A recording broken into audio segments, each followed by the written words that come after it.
WHMI Game Night. Welcome into the WHMI studios, everybody. I'm Jeff Dahm, Dave Johnson across the way. It's 8:15, and we have plenty of high school basketball updates to get you to.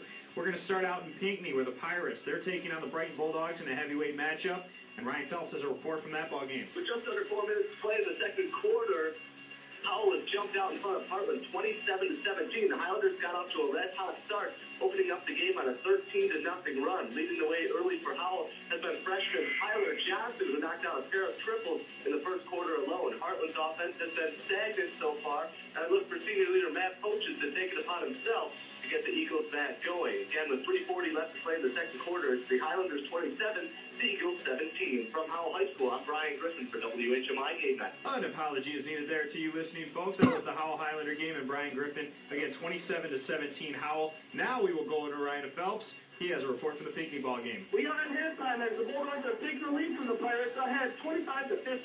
The Pirates are falling victim to bad balls and bad turnovers, were breaking such advantage to go on a 10-zip run in the half. A couple stops for Pinckney though, and they're right back in it. Jeremy Perez leads the Pinckney Pirates right now with 5 points. And for Brighton, Shane Doke has a hot hand with 10 points, and Benjamin Kill right behind him with 7 points. 3 to go, 7, coming on a bank shot 3 as the Bulldogs to run the half.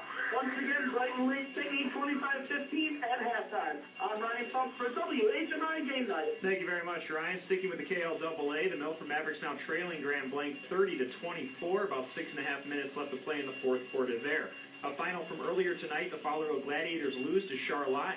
It was that one 57-32. The Lakeland Eagles, they're all over Waterford Mott. They're in the second quarter. Defensive domination by the Eagles. They're up 16-2. Again, that's in the second. The Holly Broncos on top of Linden. They're running away with it early as well.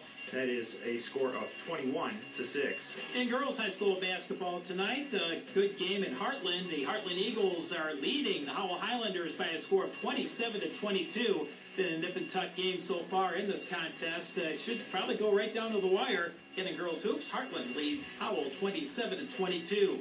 A good game out in Fowlerville tonight as the Gladiators playing host to Charlotte. Our Joe Trackwell is in Fowlerville. He has an update of that contest. Second quarter about to get underway as the Charlotte Orioles currently lead the Fowlerville Gladiators 14-12. This match has been very evenly matched as both teams have been spreading the ball around to get different sources of offense. The leading scorers right now for Charlotte, Rachel Wolliver currently has 8 points, and for Fowlerville, Callie Allen with 6 and Chelsea Brown with 4.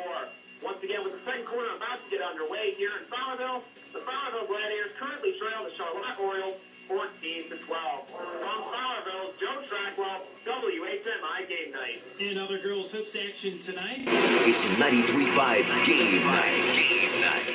Good evening, ladies and gentlemen. Welcome into the WHMI studio once again. It is 9:15. I'm Jeff Dahm, Dave Johnson across the way. Plenty of great high school basketball action going on as we speak, and plenty of finals to bring your way. We're going to start with the boys basketball side.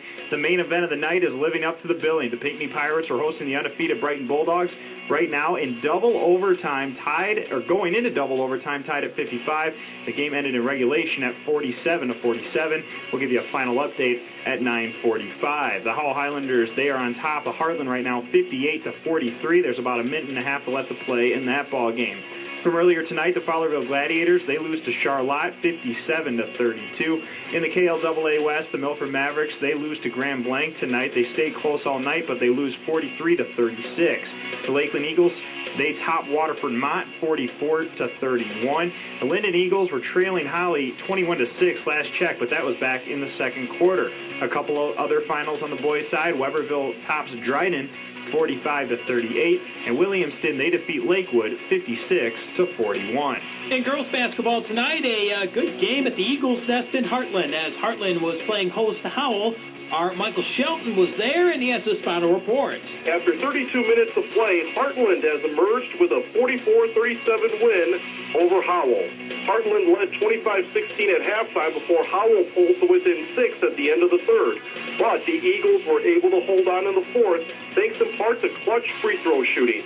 Kelly Holda led Heartland with 13 points, while Bailey Maggard shot 8 for 12 from the charity stripe in the fourth to finish with 12 points.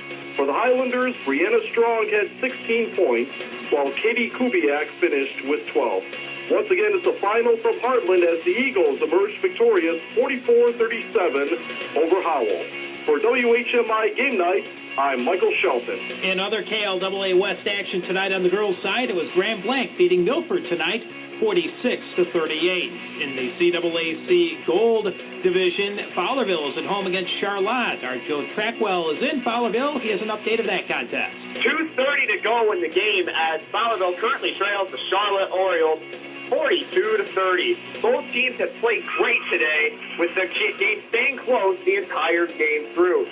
Leading scorers currently for Charlotte, Rachel Wolliver with 13 and Madison Earl with 11. And for Fowlerville, Callie Allen with 11 and Chelsea Brown with 9. Once again, with 2:19 to go in the game, Charlotte 42, Fowlerville 30.